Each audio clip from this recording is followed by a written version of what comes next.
Thank you for joining us, Charles. So the first question I actually have, since we know you've done a lot of work looking at an alternative way of looking at economics. So the question that we actually have for you is, the common saying is that money is the root of all evil. What are your thoughts on that general notion that people seem to love throwing out there? Yeah, so if you quote that, someone will correct you and say, no, it's the love of money that's the root of all evil. I don't think it's the root of all evil, but it sure looks that way. Yeah. It doesn't seem to be a positive force in the world. One thing that I ask why, what is it about money that makes it seem like the root of all evil? What properties does it have that other kinds of possessions don't have? And how could we perhaps redesign money, or how could money evolve so that it's no longer the root of all evil? Because really, I guess it kind of begs the question: what is money? Mm-hmm. And the way I conceive it, money is basically a story. Yeah. It's an agreement, or a whole set of agreements, and we've agreed. Those agreements create money as something that's artificially scarce, that demands endless growth, that separates people, that destroys community, and so on. But we could possibly create other agreements that define money as something very different. So this is, it would take me a long time to really answer that question. Of course, no, that was an interesting way of going towards it.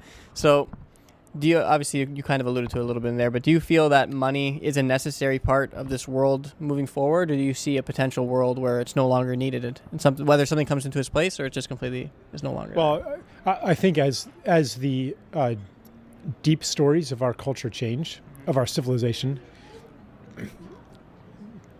the story that we call money will have to change as well. And that means that I think someday money will have evolved into something that we would almost not recognize as money. Would you still call it money? I don't know.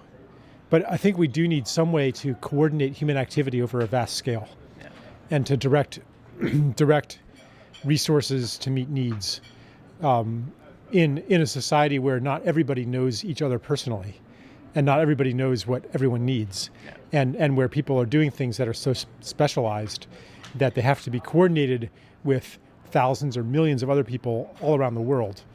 Unless we retreat to a hunter-gatherer world with 50 million people, we're going to have some way to do that. And that can be a beautiful thing.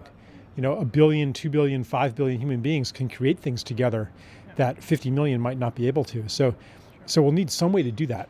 So maybe, essentially money is already sort of a data system. I liken it to signaling molecules in a body that direct resources and say, I'm hungry, or I've had enough, or I need this, I need that. Like, money is supposed to do that. Yeah. It doesn't do it very well, yeah, but theoretically it could do that. So yeah, I think if you expand the conception of money to be that, to be the medium through which human beings coordinate their creativity and meet each other's needs, then yeah, I think we will always have money. But it could be something very unrecognizable. Yeah, very different from the way that we know it at this point, that's for sure. And I guess